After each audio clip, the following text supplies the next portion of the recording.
Las 7 compuertas del ensueño. La 7ª compuerta del ensueño.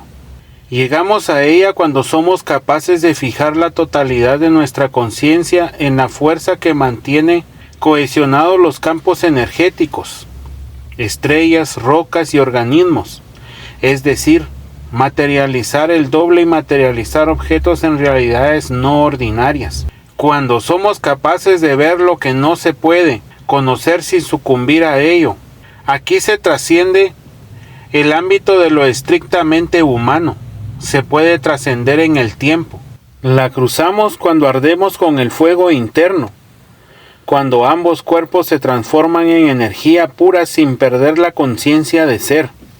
Ya que nuestro acuerdo era discutir acerca del ensueño únicamente cuando don Juan lo considerara necesario. Yo raramente lo interrogaba al respecto, y si lo hacía, nunca insistí en continuar con mis preguntas después de cierto punto. Cada vez que él decidía hablar del tema, yo estaba sin embargo siempre preparado, aunque sus discusiones invariablemente iban anuadas a otros tópicos de sus enseñanzas, y siempre eran presentadas rápida y abruptamente. Una vez, en su casa, durante una conversación no relacionada con el ensueño, don Juan comentó que los antiguos hombres de conocimiento, mediante sus contactos con los seres inorgánicos, adquirieron una enorme experiencia en el manejo del punto de encaje, un tema que clasificó como inmenso y nefasto. Inmediatamente aproveché la oportunidad y le pregunté en qué época él calculaba que vivieron los antiguos hombres de conocimiento. En varias oportunidades anteriores ya le había hecho la misma pregunta, pero nunca me dio una respuesta satisfactoria.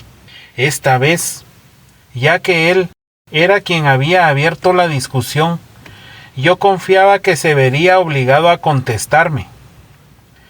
Ese es un tema muy difícil, dijo. Su tono de voz me hizo pensar que me estaba descartando la pregunta. Me quedé sorprendido cuando continuó hablando.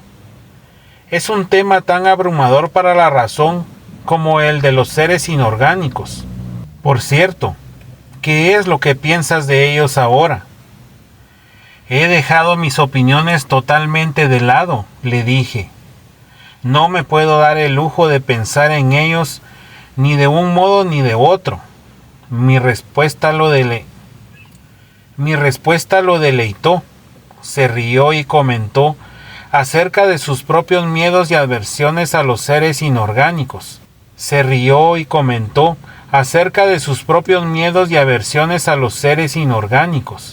Nunca han sido santos de mi devoción, dijo. Por supuesto que la razón principal fue el miedo que les tenía. No fui capaz de vencerlo cuando lo debería haber hecho. Ahora es muy tarde. ¿Todavía les tiene miedo hoy en día, don Juan? Lo que siento no es exactamente miedo, es más bien una repugnancia. No quiero tener nada que ver con ellos. ¿Hay alguna razón en particular para que sienta usted esa repugnancia?, le pregunté. La mejor razón del mundo es que somos antitéticos. A ellos les encanta la esclavitud y a mí la libertad. A ellos les encanta comprar, pero yo no vendo. Me puse inexplicablemente agitado y le dije bruscamente que nuestra conversación me parecía tan estrafalaria que yo no podía tomarla en serio. Me miró fijamente y dijo sonriendo: lo mejor que uno puede hacer con los seres inorgánicos es lo que tú haces, negar su existencia y al mismo tiempo visitarlos regularmente, sosteniendo que uno está ensoñando y que en los ensueños todo es posible. De esta forma uno no se compromete. Me sentí culpable y me vi obligado a preguntar: ¿a qué se refiere usted, don Juan? A tus visitas a los seres inorgánicos, me contestó secamente. Está usted bromeando, ¿no? ¿Cuáles visitas? Aún no quería discutir esto, pero creo que es hora que te lo diga. La voz que oías en tus sueños, urgiéndote a que fijaras tu atención de ensueño en los objetos de tus sueños, era la voz de un ser inorgánico. No cabía duda de que don Juan estaba diciendo disparates. Me sentí tan irritado con él que hasta le grité. Se rió de mí como si hubiera sido yo el disparatado y me pidió que le contara todo acerca de lo que llamó mis sesiones irregulares. Su pedido me asombró de sobremanera, porque no le había contado a nadie que a veces mis ensueños se tornaban insólitos. La sesión irregular comenzaba cuando mi atención de ensueño era poderosamente atraída por cualquier objeto de mis ensueños. Pero eso, en lugar de hacerme cambiar de ensueño como debería, me empujaba a una dimensión totalmente desconocida. Una dimensión en la cual remontaba yo el vuelo, dirigido por una fuerza invisible que me hacía dar vuelta tras vuelta. Siempre al despertarme de uno de esos ensueños, yo seguía retorciéndome en la cama por un largo rato, antes de estar completamente consciente. Esos son auténticos encuentros con tus amigos, los seres inorgánicos, comentó don Juan. Sus aseveraciones me provocaron tal malestar que hasta olvidé mi pregunta acerca de los antiguos hombres de conocimiento. Don Juan por su cuenta volvió a ella.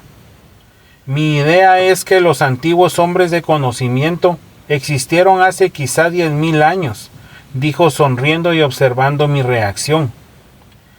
Basándome en datos arqueológicos actuales sobre la inmigración de las tribus nómadas asiáticas a las Américas, le dije que 10.000 años era una fecha irrazonable.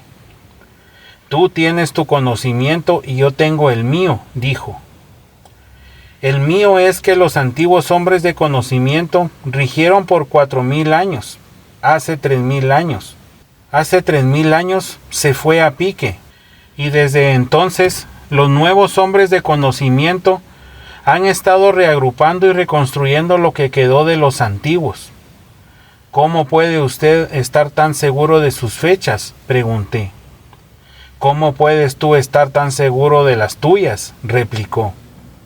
Le dije que los arqueólogos tienen métodos infalibles para establecer las edades de las culturas del pasado, y él me aseguró una vez más que los hombres de conocimiento también tenían sus propios métodos infalibles.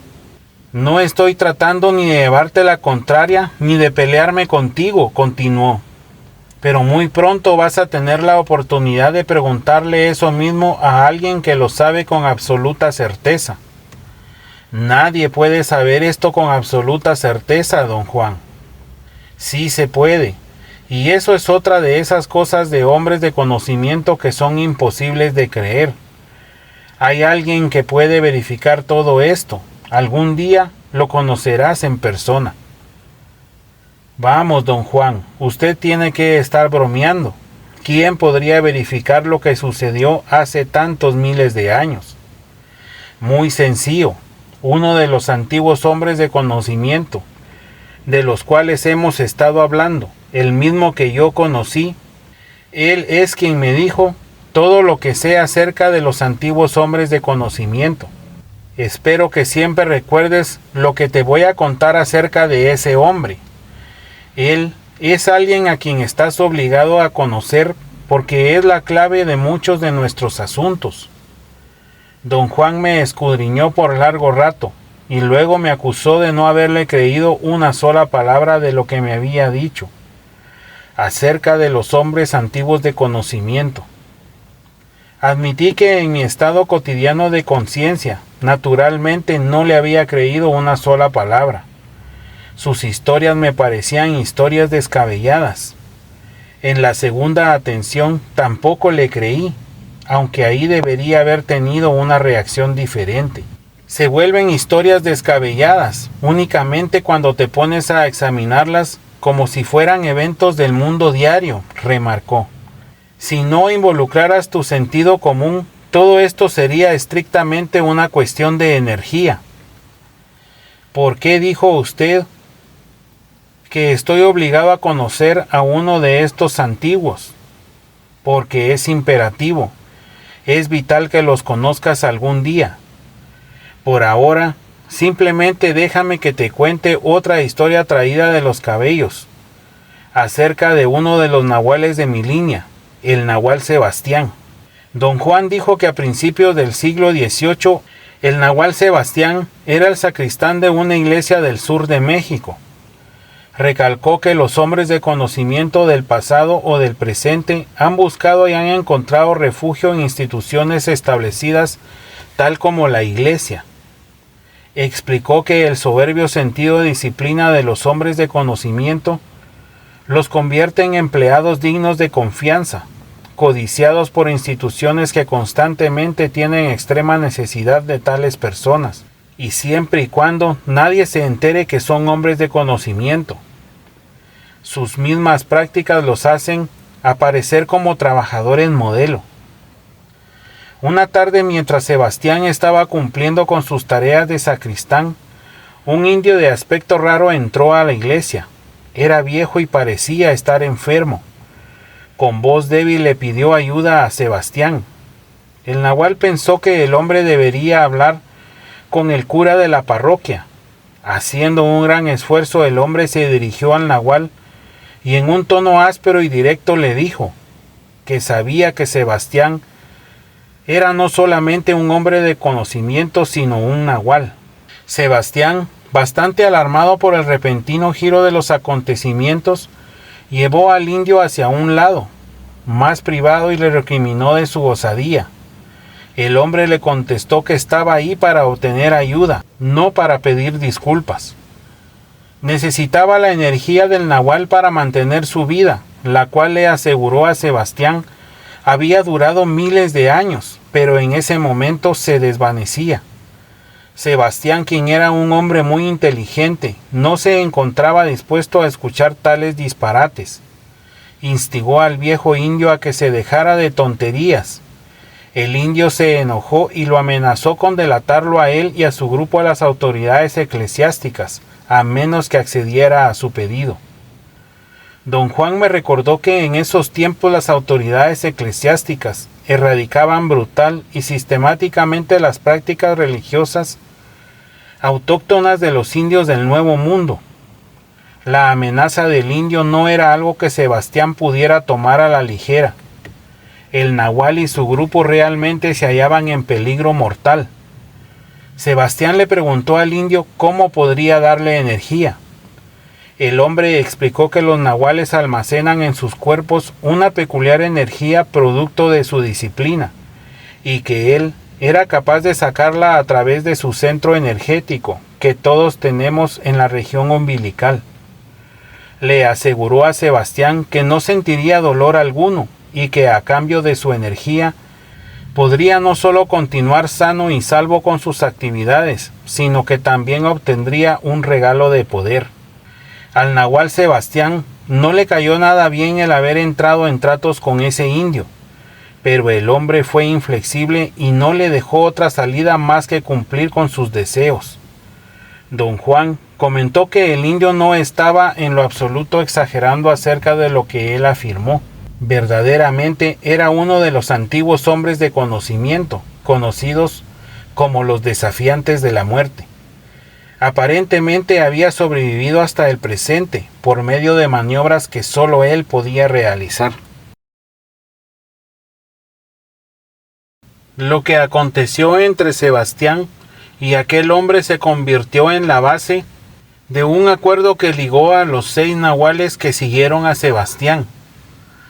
El desafiante de la muerte mantuvo su palabra a cambio de la energía que obtuvo de cada uno de esos hombres.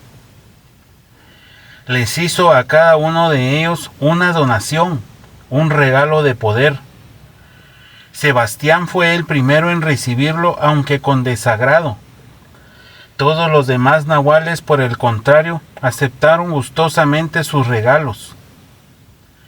Don Juan concluyó su historia diciendo que los nahuales de su línea cumplieron con ese convenio por más de 200 años, creando así una relación simbiótica que cambió el curso y el objetivo final de su linaje, y que con el transcurso del tiempo, el desafiante de la muerte llegó a ser conocido como el inquilino.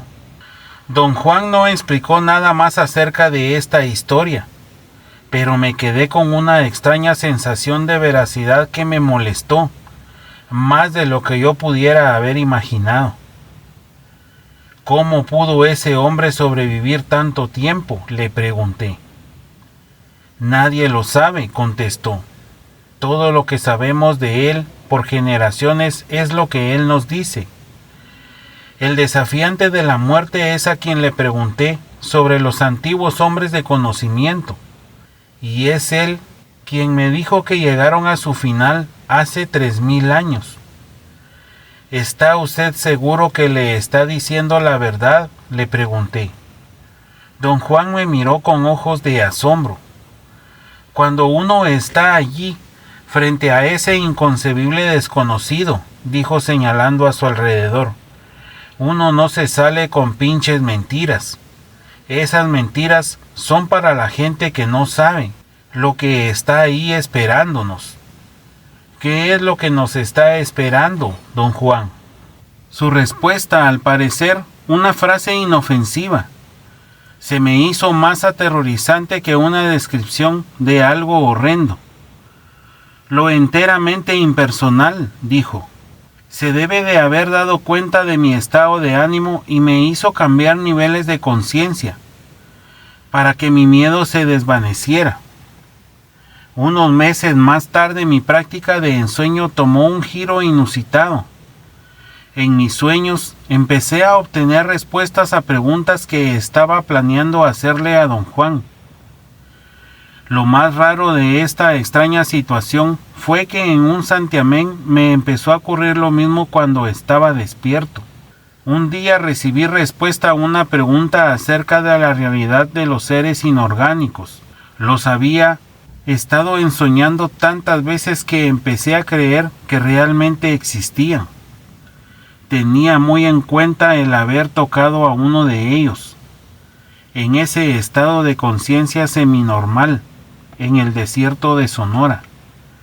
Además, en mis ensueños periódicamente entraba en mundos que yo seriamente dudaba fueran producto de mi imaginación. Por ello, quería hacerle a don Juan una pregunta concisa. La formulé en mi mente: si los seres inorgánicos son reales, ¿en qué parte del universo está el reino donde ellos existen? Después de repetir la pregunta en mi mente, escuché una risa extraña, igual a la que había escuchado el día que forcejeé con el ser inorgánico. Luego una voz de hombre me contestó: ese reino existe en una posición particular del punto de encaje, de la misma forma en que tu mundo existe en la posición habitual del punto de encaje. Lo que menos quería era entablar un diálogo con una voz incorpórea.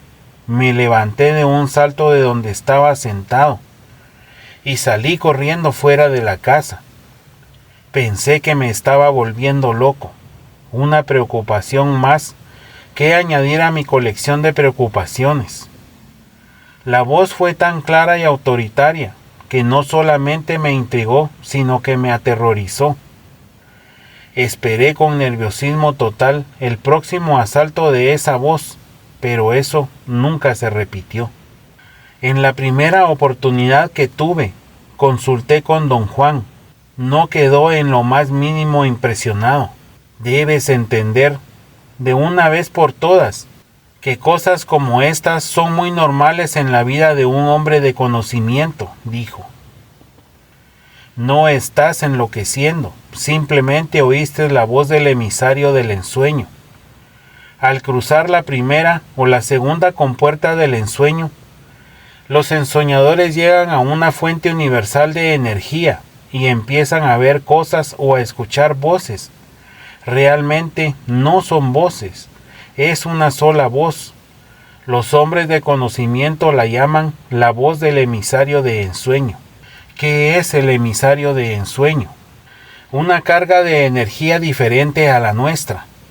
Es una energía forastera que pretende ayudar a los ensoñadores diciéndoles cosas.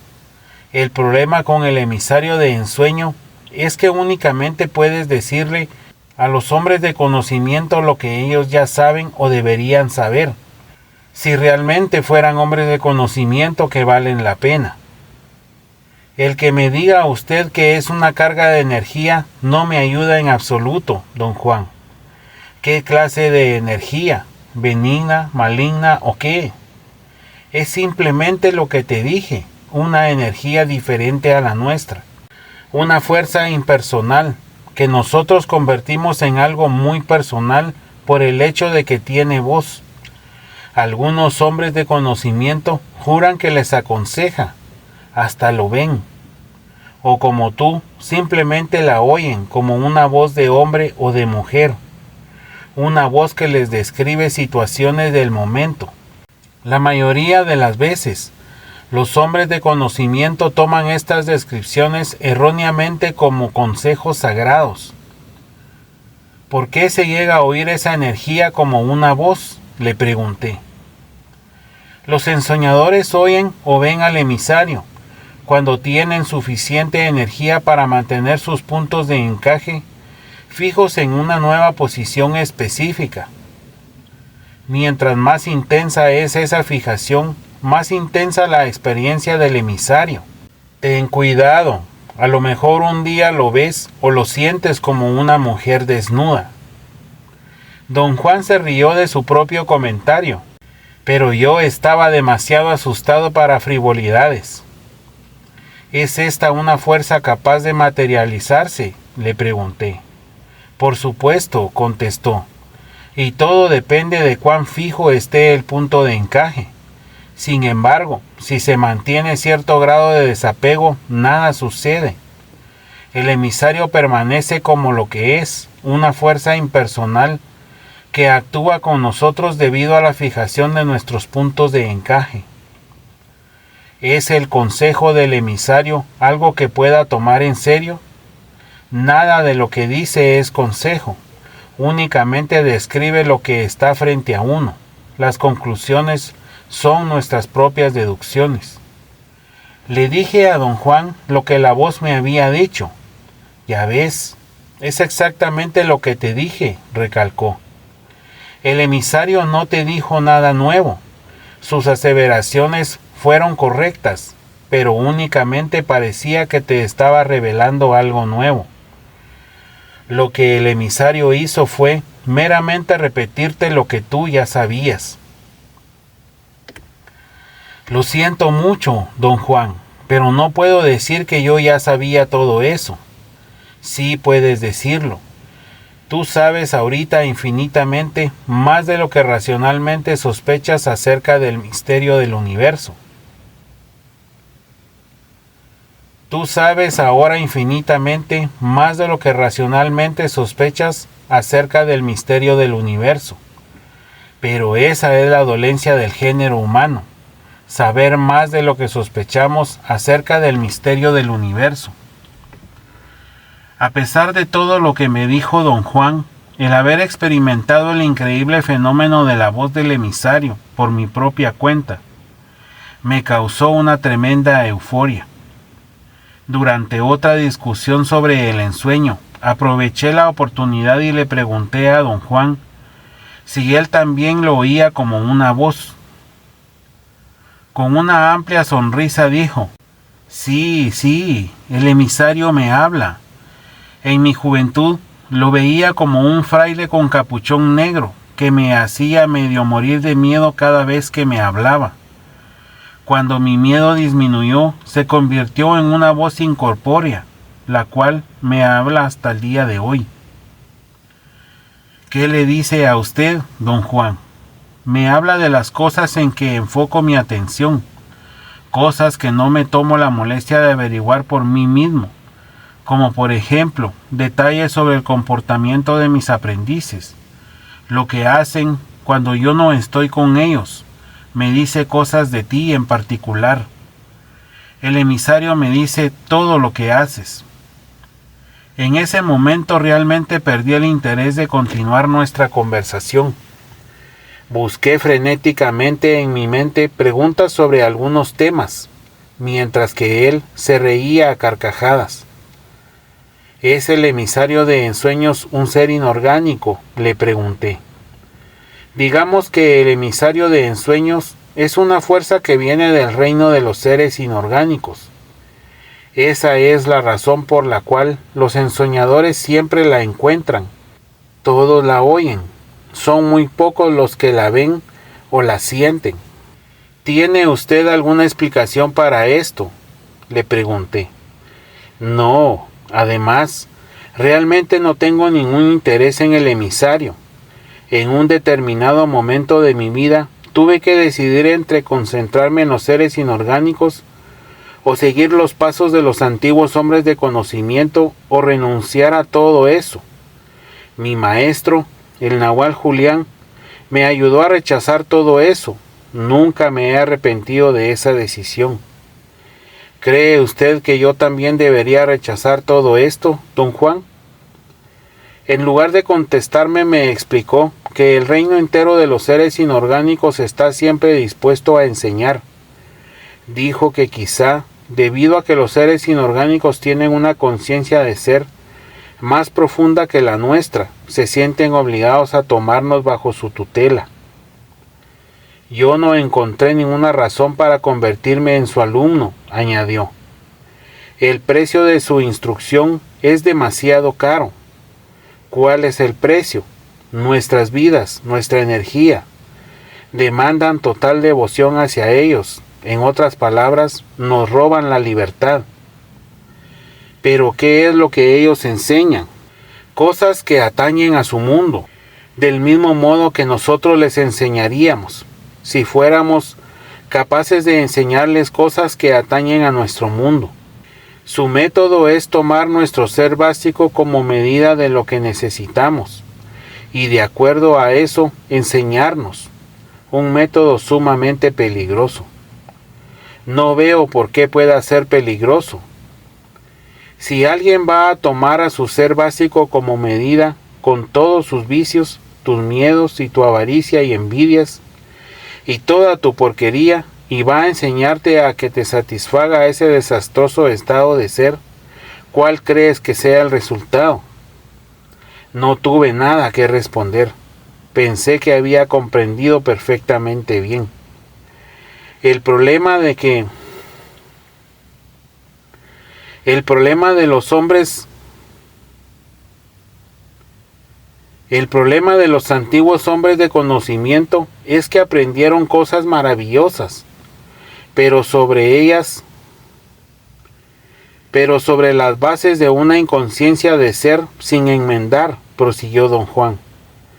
Los seres inorgánicos realizaban las acciones prácticas necesarias para lograr una y otra cosa, y así con ejemplos guiaban a los hombres de conocimiento antiguo paso a paso a copiar esas acciones, sin que cambiaran en absoluto nada de su naturaleza básica.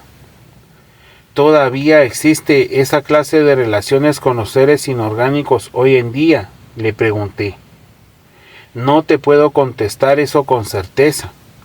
Lo único que me cabe decir es que yo no puedo concebir una relación de ese tipo. Lo que hace es disminuir nuestro apego a la libertad, al consumir toda nuestra energía disponible. Lo que hace es disminuir nuestro apego a la libertad al consumir toda nuestra energía disponible. Para poder realmente seguir el ejemplo de sus aliados, los antiguos hombres de conocimiento tuvieron que pasarse la vida entera en el reino de los seres inorgánicos. La cantidad de energía necesaria para lograr eso es asombrosa. ¿Quiere decir usted, don Juan, que los antiguos hombres de conocimiento eran capaces de existir en esos reinos de la misma forma en que nosotros existimos aquí? No exactamente como nosotros existimos aquí, pero ciertamente vivían ahí, y retenían su conciencia y su individualidad. Para ellos, el emisario de ensueño fue una entidad vital, porque es el puente perfecto, habla, y su tendencia es enseñar, guiar. ¿Ha estado usted en ese reino, don Juan? Innumerables veces, al igual que tú, pero no tiene ningún caso hablar de esto ahora. Todavía no has recordado toda tu atención de ensueño. Ya hablaremos sobre ese reino uno de estos días. A mi parecer, don Juan, a usted ni le gusta ni aprueba el emisario. Ni lo apruebo ni me gusta. Pertenece a otra modalidad, la de los antiguos hombres de conocimiento. Además, en nuestro mundo sus enseñanzas y su guía son disparates. Y por esos disparates, el emisario no cobra enormidades en términos de energía. Algún día estarás de acuerdo conmigo, ya lo verás. En el tono de sus palabras, pude captar la velada implicación de que yo no coincidía con él en lo que al emisario se refería. Estaba a punto de arguir que eso era un error de su parte cuando escuché la voz del emisario en mis oídos. Él tiene razón, dijo la voz. Yo no te caigo bien porque no encuentras nada malo en el hecho de explorar todas las posibilidades. Tú estás en pos del conocimiento. El conocimiento es poder. Tú no quieres meramente la seguridad de tus ideas y las creencias de tu mundo. El emisario dijo todo esto en inglés con un marcado acento de la costa del Pacífico. Después cambió a español. Noté un tenue acento argentino. Nunca había escuchado hablar al emisario de esta manera. Me fascinó. El emisario me habló de logros, de sabiduría, de cuán lejos me encontraba de mi lugar natal, de mi ansia de aventura y de mi obsesión por nuevos horizontes. La voz hasta me habló en portugués, con una definida inflexión de las pampas del sur. Escuchar a esa voz llenándome de halagos, al final no solamente me asustó, me asqueó. Le dije a don Juan ahí mismo que tenía que dejar de ensoñar. Me miró sorprendido, pero cuando le repetí todo lo que había escuchado, accedió, aunque dándome la impresión de que únicamente lo hacía para apaciguarme. Unas semanas más tarde, con más calma, me pareció que mi reacción fue un poco emocional y por lo tanto errónea. Mi decisión de parar mi entrenamiento. Regresé por mi cuenta a mis prácticas de ensueño. No le consulté a don Juan, pero estaba seguro de que, de algún modo, él estaba al tanto de mi vuelta. Fue una de las veces que yo lo fui a visitar. Muy inesperadamente empezó a hablar sobre los ensueños. El mero hecho de que no nos haya enseñado a tomar a los ensueños como un genuino campo de exploración no quiere decir que no lo sean, comenzó. Los sueños son analizados por su significado o son considerados como indicaciones proféticas, pero nunca son valorados como un reino de eventos reales. De acuerdo a lo que sé, solamente los antiguos hombres de conocimiento hicieron eso, prosiguió don Juan. Pero al final lo echaron todo a perder. Su ambición los cegó, y cuando llegaron a una encrucijada crucial, tomaron el camino equivocado. Se enfocaron en una sola maniobra, la fijación del punto de encaje en las miles de posiciones que puede adoptar. Don Juan dijo que lo asombraba el hecho de que, a todas las cosas maravillosas que los antiguos hombres de conocimiento aprendieron, explorando esas millares de posiciones del arte de ensueño y del arte del acecho, eran lo único que quedaba hoy en día. Reiteró que el arte del ensueño tiene que ver con el desplazamiento del punto de encaje, y definió al acecho como el arte de la fijación del punto de encaje en cualquier posición a la cual se haya desplazado. Fijar el punto de encaje en una de las posiciones significa adquirir cohesión, dijo. Eso es lo que has estado haciendo en tus prácticas de ensueño, adquirir cohesión. Yo creía que estaba perfeccionando mi cuerpo de ensueño, le dije, sorprendido por su cambio de énfasis. Estás adquiriendo cohesión, insistió. El ensueño hace que esto ocurra al forzar a los ensoñadores a fijar el punto de encaje. La atención de ensueño, el cuerpo energético, la segunda atención, la relación con los seres inorgánicos y el emisario, son todos productos de la fijación del punto de encaje en diferentes posiciones de ensueño. ¿Qué es una posición de ensueño, don Juan? Una nueva posición de ensueño a la que el punto de encaje ha sido desplazado durante el sueño. Es una nueva posición a la que el punto de encaje ha sido desplazado durante el sueño. ¿Cómo es que fijamos el punto de encaje en una posición de ensueño?, le pregunté. Sosteniendo la vista de cualquier objeto en los ensueños, o cambiando de ensueño a voluntad. Con tus prácticas de ensueño estás ejecutando tu capacidad de cohesión. Esto quiere decir que estás ejercitando tu capacidad de sostener una nueva forma energética, al mantener el punto de encaje fijo en la posición que adopta con el ensueño.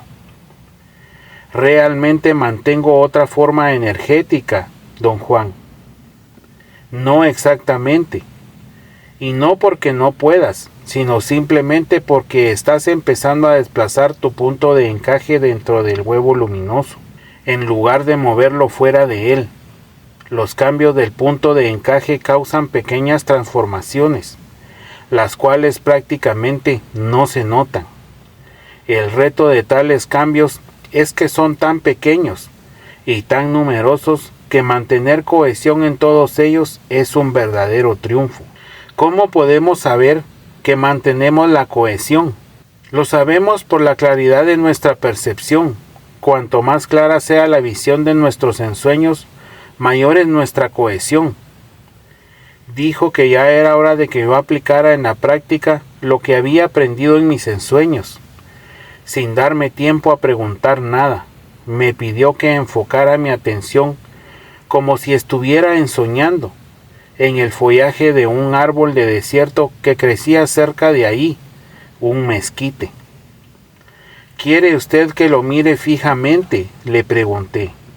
No quiero que lo mires fijamente. Quiero que hagas algo muy especial con ese follaje, dijo. Acuérdate de que en tus ensueños, una vez que eres capaz de sostener la vista en cualquier objeto, estás sosteniendo una nueva posición del punto de ensueño. Estás realmente sosteniendo una nueva posición de ensueño. Ahora mira fijamente a esas hojas, como si estuvieras en un ensueño.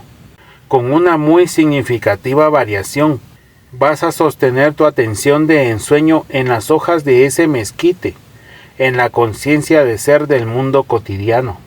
Mi nerviosidad me hizo imposible seguir el hilo de sus instrucciones.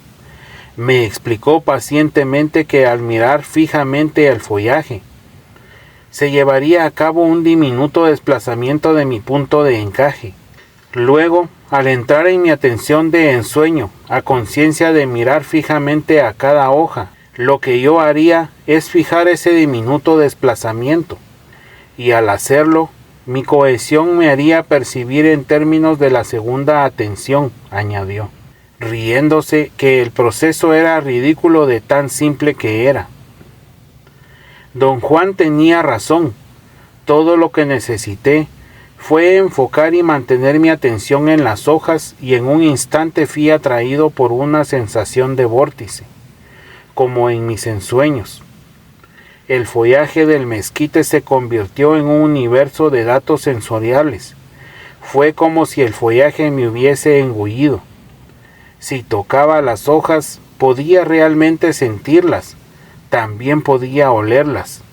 Mi atención de ensueño era multisensorial, en lugar de ser únicamente visual como en mis ensueños diarios.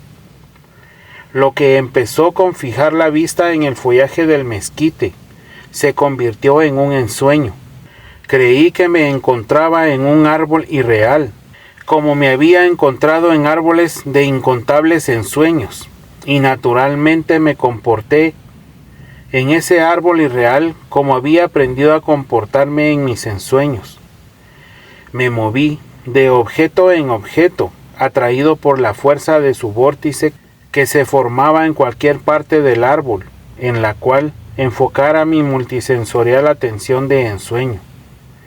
Estos vórtices se formaban no solo al fijar mi vista, sino también al enfocar cualquier cosa, con cualquier parte de mi cuerpo. En un momento dado, tuve un ataque de dudas racionales. Comencé a preguntarme si sería posible que me hallara físicamente subido al mezquite en un estado de confusión, abrazando las hojas y perdido en el follaje sin saber lo que hacía. O quizá me había quedado dormido, hipnotizado por el revoloteo de las hojas en el viento, y estaba ensoñando. Pero al igual de lo que me ocurría en ensueños, mis preguntas fueron tan fugaces que duraron solo un instante. Y luego la fuerza de lo que estaba sucediendo las anuló por completo. Un repentino movimiento a mi alrededor sacudió todo y me hizo virtualmente emerger de la hojarasca como si me hubiera desprendido de la atracción magnética del árbol. Me encontré entonces mirando a un inmenso horizonte desde un terreno elevado. Me rodeaban oscuras montañas y verde vegetación. Otro empellón de energía me depositó en otro lugar.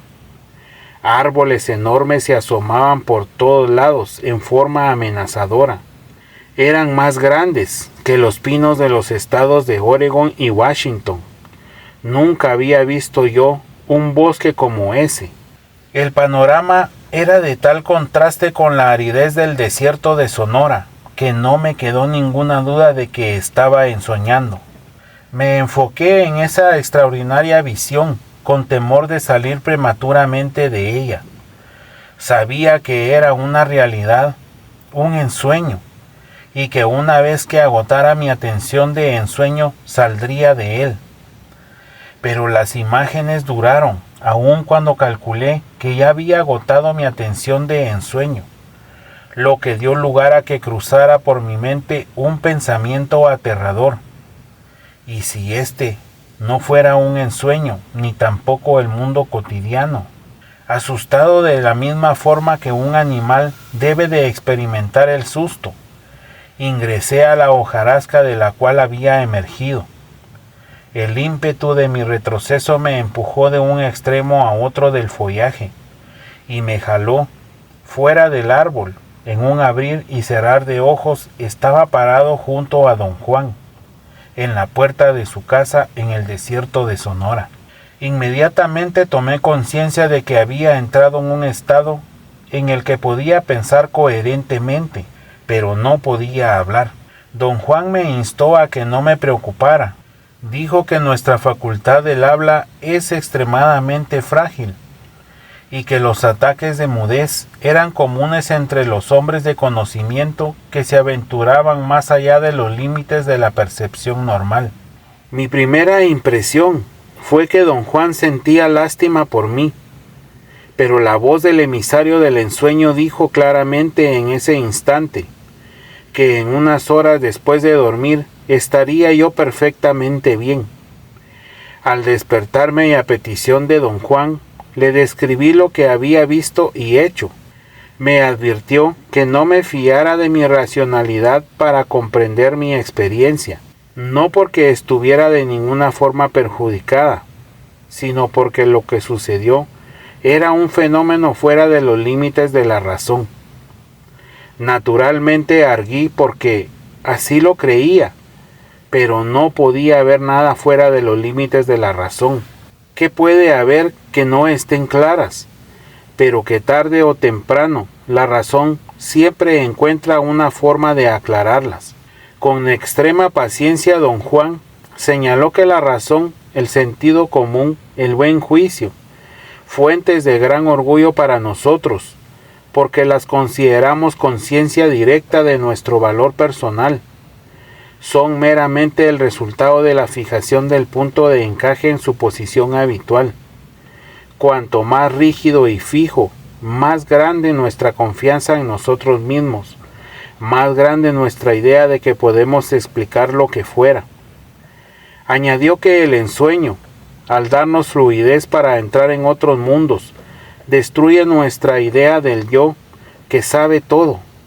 Llamó al ensueño una empresa de dimensiones inimaginables, que después de hacernos percibir todo lo que puede ser percibido, hace que el punto de encaje dé un salto fuera del reino humano a fin de hacernos percibir lo inconcebible. Nos encontramos de nuevo frente al tema más importante del mundo, de los antiguos hombres de conocimiento. La posición del punto de encaje, prosiguió, el anatema de los antiguos hombres de conocimiento, al igual que la aflicción de la humanidad actual. ¿Por qué dice eso, don Juan? Porque ambos, la humanidad actual y los hombres de conocimiento de la antigüedad, son las víctimas de la posición del punto de encaje. La humanidad, por no saber que el punto de encaje existe, por no saberlo, estamos obligados a considerar a los productos de la posición habitual como cosas finales e indiscutibles, y los antiguos hombres de conocimiento, por saber que el punto de encaje existe y que se le puede manejar con relativa facilidad. Debes evitar caer en esas dos trampas, continuó. Sería realmente repugnante que te anuaras a la humanidad, como si no supieras acerca de la existencia del punto de encaje. Pero sería aún más odioso que te anuaras a los antiguos hombres de conocimiento y manejaras el punto de encaje para tu ganancia personal. Todavía no entiendo cuál es la conexión de todo esto con la experiencia que tuve ayer. Ayer te encontrabas en otro mundo diferente, pero real. Si me preguntas dónde se encuentra ese mundo, yo te tendré que contestar que está en la posición del punto de encaje. Si mi respuesta no tiene ningún sentido para ti, entrarás en un enredo diabólico. El argumento de don Juan era que me quedara con dos alternativas si no entendía su proposición. Una era seguir la línea de la humanidad en general, lo que me llevaría a un caos. Mi experiencia me diría que otros mundos existen, pero mi razón me diría que esos mundos no pueden existir. La otra alternativa era seguir la línea de los hombres antiguos de conocimiento, en cuyo caso automáticamente aceptaría la existencia de otros mundos, y mi avaricia me haría sostener la posición del punto de encaje que crea esos mundos. El resultado sería otro tipo de caos, tener que moverme físicamente a mundos diferentes del nuestro, forzado por expectativas de poder y ganancia personal. Yo estaba demasiado aturdido para poder seguir el hilo de su razonamiento, pero sí sentía que él estaba totalmente en lo cierto. Era un sentimiento, una certeza ancestral que yo parecía haber perdido y estar recobrando lentamente. Regresar a mis prácticas de ensueño disipó todas esas tribulaciones, pero creó otras. Por ejemplo, después de escucharla diariamente por meses, la voz del emisario dejó de ser una molestia o un asombro y se convirtió en algo casi común y corriente para mí. Cometí tantos errores influenciado por lo que él me decía, que comprendí la renuencia de don Juan a tomarlo en serio. Un psicoanalista se habría muerto de gusto interpretando esa voz de acuerdo a todas las posibles minucias de mi dinámica intrapersonal. Don Juan mantenía inmutablemente que el emisario es una fuerza impersonal y constante, procedente del reino de los seres inorgánicos. Por lo tanto, todos los ensoñadores lo experimentan, más o menos en los mismos términos, y si eligen seguir lo que les dice, como si fuera un consejero, son unos tontos incurables. Yo era definitivamente uno de ellos. No había manera de mantenerme impasible frente a un evento tan extraordinario. Una voz que clara y concisamente me decía en 3 idiomas, datos ocultos sobre cosas o personas en las cuales enfocaba mi atención.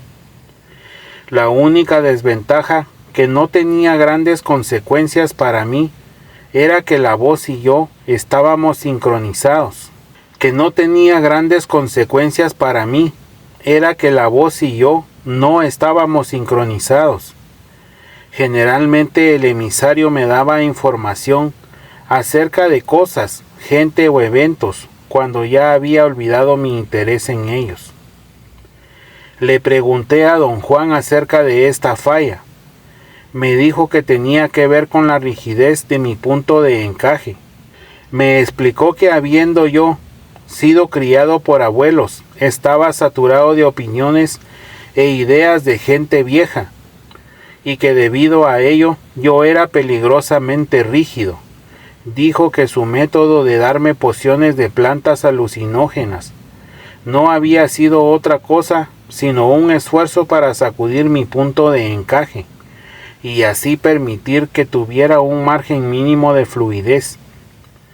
Si no desarrollas ese margen, continuó, o te vuelves más rígido o te conviertes en un hombre de conocimiento, histérico, o haces las dos cosas. Mi interés en contarte anécdotas de los hombres de conocimiento antiguos no es para hablar mal de ellos, sino para ponerte al tanto de lo que eran.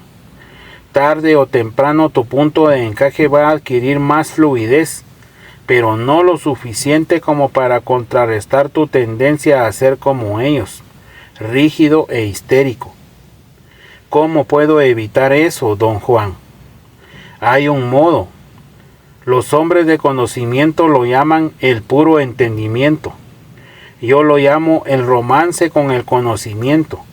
Es el impulso que los hombres de conocimiento utilizaban para saber, para descubrir, y para quedarse boquiabiertos de asombro y admiración con lo que descubren. Don Juan cambió de tema y pasó a explicar con mayor detalle la fijación del punto de encaje.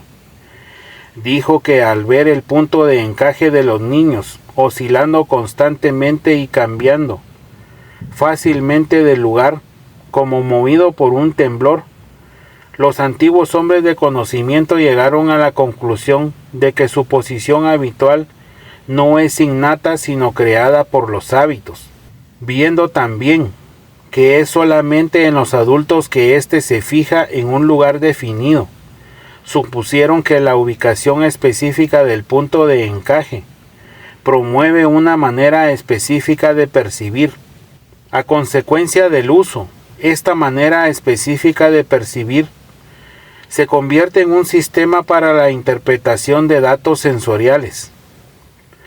Don Juan señaló que para existir dicho sistema, precisa de una leva general.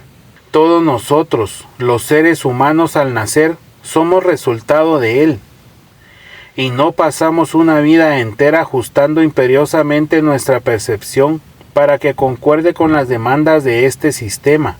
Por ello, tenían razón los antiguos hombres de conocimiento al sostener que el acto de revocarlo y percibir energía directamente es lo que transforma a una persona en hombre de conocimiento. Don Juan expresó su admiración una y otra vez por lo que llamó el mayor logro de nuestra socialización básica como seres humanos: inmovilizar nuestro punto de encaje en su posición habitual.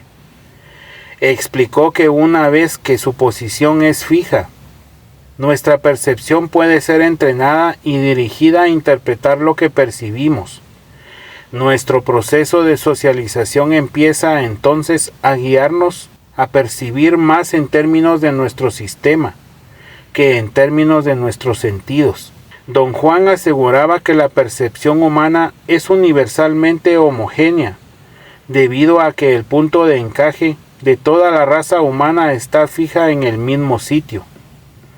Don Juan dijo que los hombres de conocimiento prueban todo esto al comprobar que lo que se percibe no tiene sentido alguno cuando el punto de encaje se ha desplazado fuera de cierto nivel, y nuevos filamentos energéticos universales empiezan a ser percibidos. La razón de ello es que los nuevos filamentos traen nuevos datos sensoriales que no son parte de dicho sistema.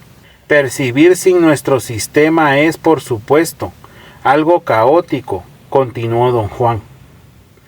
Pero por más extraño que parezca, cuando nos creemos realmente perdidos, nuestro sistema se recupera y viene a nuestro rescate, transformando nuestra nueva e incomprensible percepción en un mundo totalmente comprensible.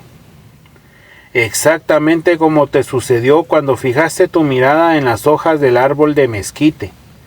Tu percepción fue caótica por un momento. Todo se te vino encima y tu sistema de interpretación no funcionó. Después, el caos se aclaró y ahí estabas frente a un mundo nuevo. Nos encontramos otra vez en el mismo atascadero de antes. ¿Existe realmente ese mundo? ¿O es una mera elaboración de mi mente? Ciertamente regresamos a lo mismo, y la respuesta es aún la misma. Ese mundo realmente existe en la precisa posición en que se encontraba tu punto de encaje en ese momento. Para percibirlo claramente necesitas cohesión. Necesitaste mantener tu punto de encaje fijo en esa nueva posición, lo cual hiciste. El resultado fue por un rato que fuiste capaz de percibir un mundo totalmente nuevo.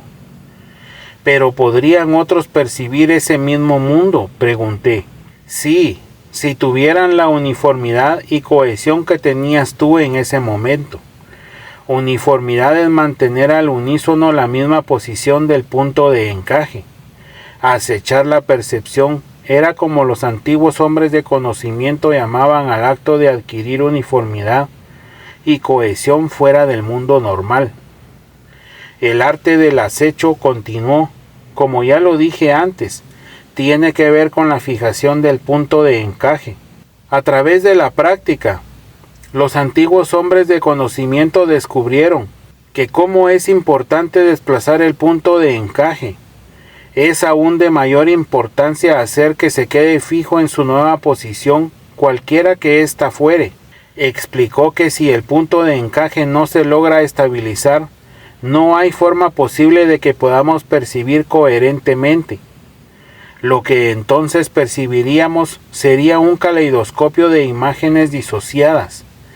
Dijo que esta fue la razón por la cual los antiguos hombres de conocimiento pusieron tanto énfasis en el ensueño como en el acecho, y que un arte no puede existir sin el otro, especialmente en la clase de actividades en las cuales los antiguos hombres de conocimiento estaban envueltos. ¿Cuáles eran esas actividades, don Juan?, le pregunté. Don Juan dijo que eran actividades complejísimas, derivadas de los desplazamientos del punto de encaje. Los antiguos hombres de conocimiento, al aprender a desplazar sus puntos de encaje a miles de posiciones en la superficie o adentro de sus masas energéticas, también aprendieron a fijar su punto de encaje en esas posiciones, para así retener su cohesión indefinidamente. Los antiguos hombres de conocimiento llamaban a eso las marañas de la segunda atención, o la gran aventura de lo desconocido, añadió. ¿Cuál era el beneficio de todo esto, don Juan? No podemos hablar aquí de beneficios, aquí podemos únicamente hablar de resultados finales. Dijo que la cohesión de los antiguos hombres de conocimiento era tal que les permitió llegar a ser perceptual y físicamente todo lo que sus puntos de encaje dictaban. Podían transformarse en cualquier cosa dentro del inventario específico de cada uno de lo que ellos poseían. Don Juan llamaba un inventario a todos los detalles perceptibles necesarios para convertirse, por ejemplo, en jaguares, pájaros, insectos, nube, agua, etcétera, etcétera. Para mí es muy difícil creer que esa transformación pueda ser posible, le dije. Es posible, aseguró. No tanto para ti o para mí, pero sí para ellos. Para ellos no era nada. Dijo que los antiguos hombres de conocimiento tenían tan espléndida fluidez que todo lo que necesitaban era un ligero desplazamiento de su punto de encaje, una mínima señal en su ensueño para instantáneamente acechar su percepción, es decir, para arreglar su cohesión y hacerla encajar en su nuevo estado de conciencia, sea esta la de un animal, otra persona, un pájaro o lo que fuera. Pero no es todo esto lo que los enfermos mentales hacen, crear su propia realidad, le pregunté. No es lo mismo, dijo. Los dementes imaginan su propia realidad, porque no tienen en absoluto un propósito concebido. Los dementes añaden caos al caos. Los hombres de conocimiento, por el contrario, traen orden al caos. Su propósito preconcebido y trascendental es liberar su percepción. Los hombres de conocimiento no inventan los mundos que perciben. Ellos perciben energía directamente y luego descubren que lo que están percibiendo es un mundo nuevo y desconocido. Un mundo que se los puede tragar enteros, porque es tan real como cualquier cosa en nuestro mundo diario. Don Juan me dio entonces una nueva versión de lo que me sucedió en el árbol de mezquite. Dijo que empecé a percibir directamente la energía del árbol en mi nivel subjetivo. Sin embargo, yo creí que estaba ensoñando, ya que utilicé el ensueño para percibir energía. Aseveró que usar el ensueño en el mundo de la vida diaria es una de las estratagemas más efectivas de los hombres de conocimiento. Hace que el percibir energía directamente sea como un ensueño, en lugar de ser una experiencia totalmente caótica. Luego, cuando la percepción se arregla, los hombres de conocimiento se encuentran frente a un mundo nuevo, exactamente lo que a mí me sucedió. Le conté acerca del pensamiento, que casi no me atrevía a pensar que el panorama que vi no era un ensueño, ni tampoco nuestro mundo cotidiano. No lo era, dijo. Te lo he dicho una y otra vez, pero tú crees que estoy senil y que repito sin ton ni son. Sé cuán difícil es para la mente aceptar que todo esto no es una idiotez de locos. Créeme, existen mundos nuevos. Están envueltos los unos con los otros como las capas de una cebolla. El mundo en el cual existimos no es más que una de esas capas. ¿Quiere decir usted, don Juan, que el propósito de sus enseñanzas es prepararme para ir a esos mundos? No quise decir eso. Vamos a esos mundos solamente como un ejercicio. Esos viajes son los antecedentes de los hombres de conocimiento de ahora. Hacemos el mismo tipo de ensueño que los antiguos hombres de conocimiento solían hacer, pero en cierto momento nos desviamos en un nuevo terreno. Los antiguos hombres de conocimiento preferían los cambios del punto de encaje, por lo tanto siempre se encontraban en territorios más o menos conocidos o predecibles. Nosotros preferimos los movimientos del punto de encaje. Los antiguos hombres de conocimiento iban en pos de lo humanamente desconocido. Nosotros buscamos lo desconocido que está fuera de lo humano. No he llegado a eso todavía, ¿verdad? No, tú estás solamente empezando. Y al empezar, todo ensoñador tiene que seguir los pasos de los hombres de conocimiento de la antigüedad. Después de todo, ellos fueron quienes inventaron el arte del ensueño. A ti todavía te queda mucho pan por rebanar. Además, tengo que ser extremadamente cuidadoso contigo, porque tu carácter está totalmente ligado al de los antiguos hombres de conocimiento. Ya te he dicho esto muchas veces, pero siempre te las ingenias para descartarlo. A veces hasta pienso que una energía de otro mundo te guía y te aconseja, pero luego dejo a un lado esa idea. ¿Qué está usted tratando de decir: ¿de qué está usted hablando, don Juan? Inconscientemente has hecho dos cosas que me preocuparon sin medida. La primera vez que te presté mi energía para que ensoñaras, viajaste con tu cuerpo energético a un lugar fuera de este mundo, y ahí caminaste, y luego volviste a viajar con tu cuerpo energético, a través del mezquite, a otro sitio fuera de este mundo. Las dos veces partiendo desde la conciencia del mundo diario. Ensoñar es demasiado fácil para ti, y si no tenemos cuidado, esa puede ser tu perdición. Ensoñar así conduce a lo desconocido, que aún es cuestión humana. Como te dije, los hombres de conocimiento de hoy se esfuerzan por alcanzar lo desconocido, que ya no es cuestión humana. ¿Qué puede ser lo desconocido que no es cuestión humana? Mundos inconcebibles que están fuera de la banda del hombre, pero que aún podemos percibir.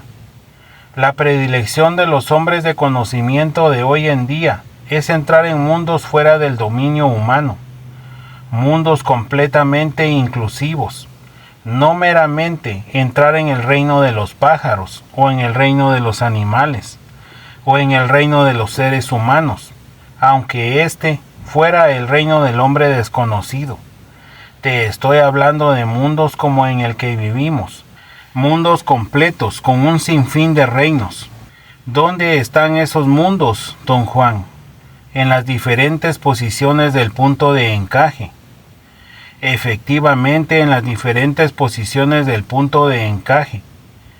Digamos que los hombres de conocimiento llegan a esos mundos usando los movimientos del punto de encaje, no simplemente los cambios. Entrar en esos mundos requiere del tipo de ensueño que solamente los hombres de conocimiento de ahora practican. Los hombres de conocimiento antiguo se mantuvieron alejados de él porque requiere un gran desapego y absoluta ausencia de importancia personal. Un precio que no estuvieron dispuestos a pagar. Para los hombres de conocimiento que ensueñan hoy en día, ensoñar es la libertad de percibir mundos más allá de todo lo imaginable. Pero ¿cuál es el sentido de percibir todo eso?, le pregunté. Ya me hiciste hoy la misma pregunta. Hablas como un verdadero mercachifle. Me va a dar buen resultado. ¿Cuál es el riesgo o la ganancia de mi inversión? No hay manera de responder a esas preguntas. La mente de un mercachifle está hecha para el comercio, pero la libertad no puede ser una inversión. La libertad es una aventura sin fin, en la cual arriesgamos nuestras vidas y mucho más, por unos momentos que no se pueden medir con palabras o pensamientos. No fue mi intención hablar como un mercachifle al hacerle esa pregunta, don Juan.